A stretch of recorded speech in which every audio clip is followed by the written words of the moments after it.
The angel Gabriel didn't formally introduce himself in the first instance, the first revelation. I'm asking you, what's the problem?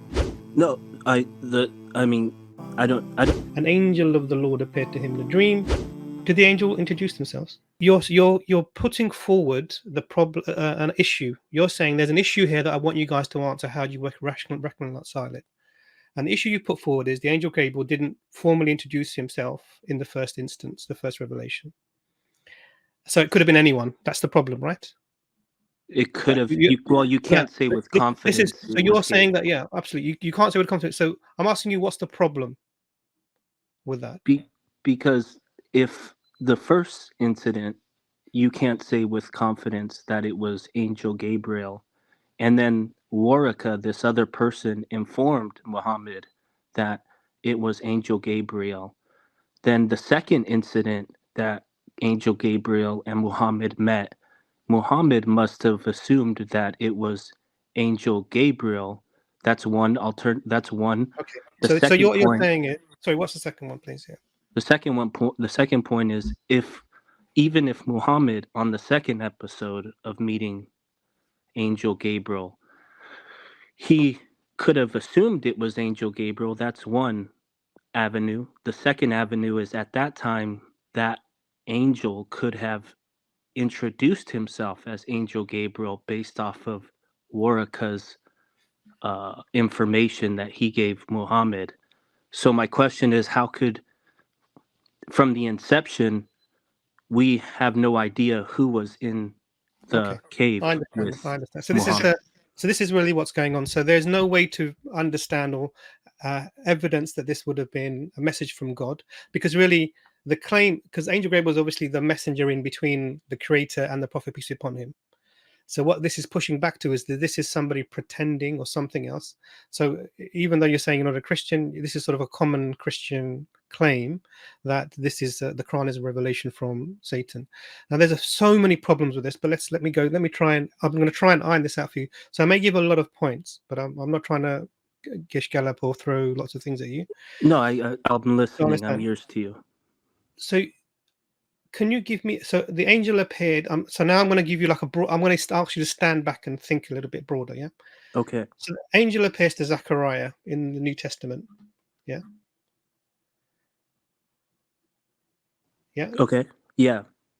So can you go, so I'll give you the reference, so Matthew 1, verse 18 to 25. Can you tell me where the angel introduced themselves? Can you read it? I don't have it. I'll bring it up onto the screen for you. Give me 1 second. And I'm doing this for a specific point, for a reason. So it may not look like I'm saying, oh, you have this problem as well, but I'm going to give you, let me just bring it up. So this is now the birth of this is how the birth, this is verse 18. This is how the birth of Jesus, the Messiah, came about. His mother Mary was pledged to marry Joseph, but before they came together, she was found to be pregnant with the Holy Spirit. Because Joseph, her husband, was faithful to the law, and yet he did not want to expose her to public disgrace. He had in his mind to divorce her quietly. But after that, an angel of the Lord appeared to him in a dream.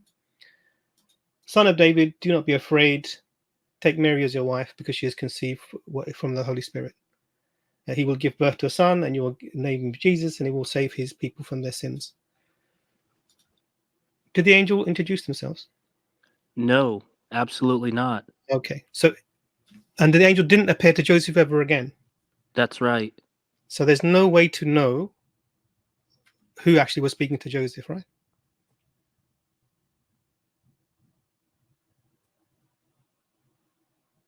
Let me give another example. Think about it, it's good. I'll give another example. And this is the example I was referring to. This is Luke. Let me find this. Is Luke 1. Let me find the section. Just then, verse 11, just then an angel of the Lord appeared to Zechariah, standing on the right side of the altar of the incense. When Zechariah saw him, he was startled and gripped with fear. So he was afraid, yeah? Just the same as the angel told Joseph not to be afraid. He was afraid. Do not be afraid, Zechariah, because your prayer has been heard. Your wife Elizabeth will bear you a son, and you are to give him the name John. He will be a joy and a delight to you, and many will rejoice at his birth. It goes on and on and on. Did they introduce themselves? Right. I'm asking the question. He did not. So actually, there's no way to know No, Who was actually speaking to Zechariah? yeah, that's correct. Okay, so why am I pointing this out? The reason I'm pointing this out, that this, when you are when you are in this when you're in this sort of mindset of trying to insist that the angel has to prove themselves. And another example, when the angel comes to Mary, it doesn't introduce itself either. You can look at this. I think that there are a couple of places where the people do announce themselves, but the point here is that your assumption you're making is that there has to be some sort of formal introduction. Now, what was introduced in the first Oh, meeting? hold on, but Let me clarify. oh, sorry, Just give me go 1 ahead. second. So, what Okay, was introduced in the first meeting? What was the message the angel gave? Do you know not verbatim. roughly? I think it was something to the effect of "read for your Lord" or something in that regard. Read in the name of your Lord who That's right. creates. Yeah, that's right. Okay. So it's the what's being informed is you have to, and the prophet understood this read to mean recite after me later, yeah, which is why it was repeated 3 times. اقرأ باسم ربك الذي خلق. Read in the name of your Lord who creates. So what's clear from this is that this is a message from the Creator God. Yes, do you understand? Yeah, Okay, definitely that that's right. sentence Perfect. was That's said. fine. Now, the revelation. So that's first thing. So angels, the idea that angels have to introduce themselves is it's a very odd understanding. The second thing is because yes, you said 2 points. So you said that this is an assumption from Waraka. So Waraka bin Nofal was the cousin of Khadija, who was a very elderly man in his late 80s, blind, who, when this experience happened, the Prophet peace be upon him, if you understand the psychology of what happened, he didn't have experience before. He was worried by it, and he went to his wife and explained. He said, "Cover me. Something's happening. I don't know what it is." This points towards a psychologically honest, sincere person who's worried by an experience that they've had.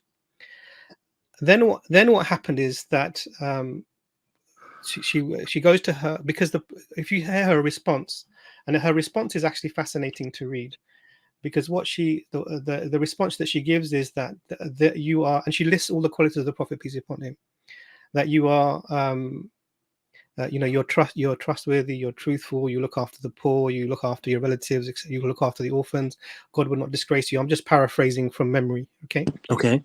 And she takes him to her cousin, who says that this, and in his view, this appears to be the same, and this is his impression, this appears to be the same angel Namus that came to Moses.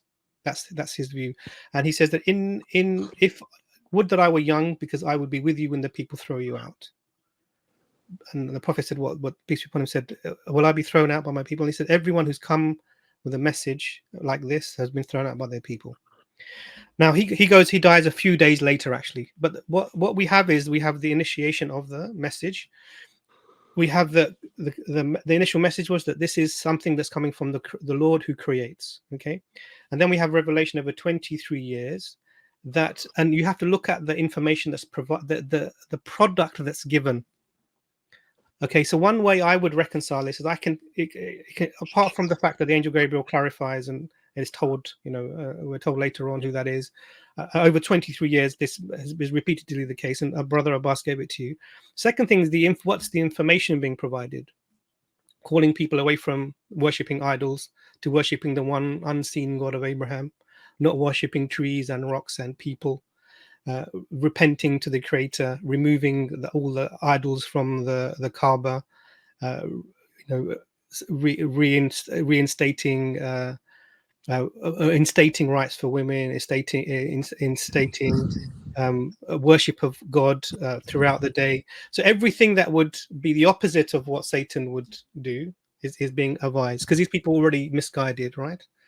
So it's clear from this that the angels don't need to introduce themselves. This is not an assumption, because why the message it is further clarified, and the message goes on to do that.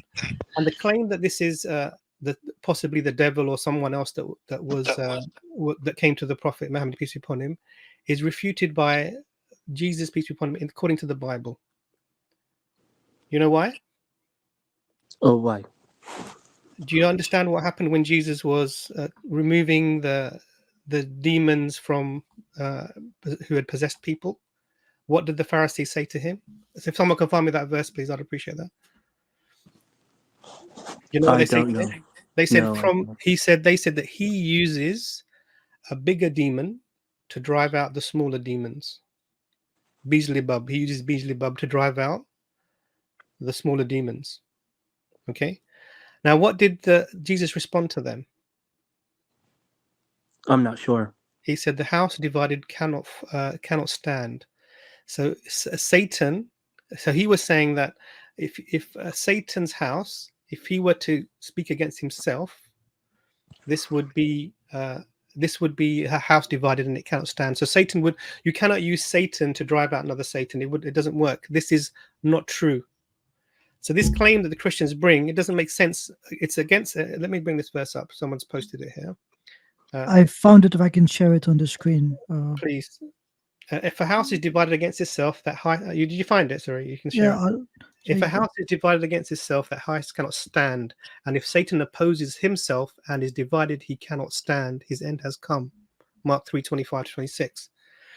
So now, why tell you that? Because this concept is actually anti-Jesus, according to the narrative we have in the New Testament.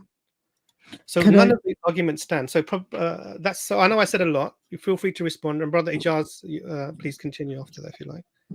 I just wanted to add to that the experience that the Prophet, peace be upon him, had in the cave was not the only experience with miraculous things. So in the lead up to that day in the cave of Hira, the Prophet, peace be upon him, would see visions. This is recorded in Sirat Rasulullah by Ibn Ishaq, where the Prophet, peace be upon him, would have visions in his sleep of things clear as day. And then they would come to pass. Then he mentions that the Prophet would go through lonely valleys on treks, and he would hear someone saying to him, something, something, the messenger of Allah. Something, something, the messenger of Allah. And so these curious things happened in the lead up to that thing. So it's not as if the event itself was totally a question mark for him. He had some pre-existing things, experiences that led him to understand what was happening in that cave. So it's not to say as if it was angel randomly turned up one day or force randomly accosted him in a cave without any context. There's pre-context to it. But I would add here, my question to you, he goes for sure, would be, where's the requirement that an angel must identify themselves?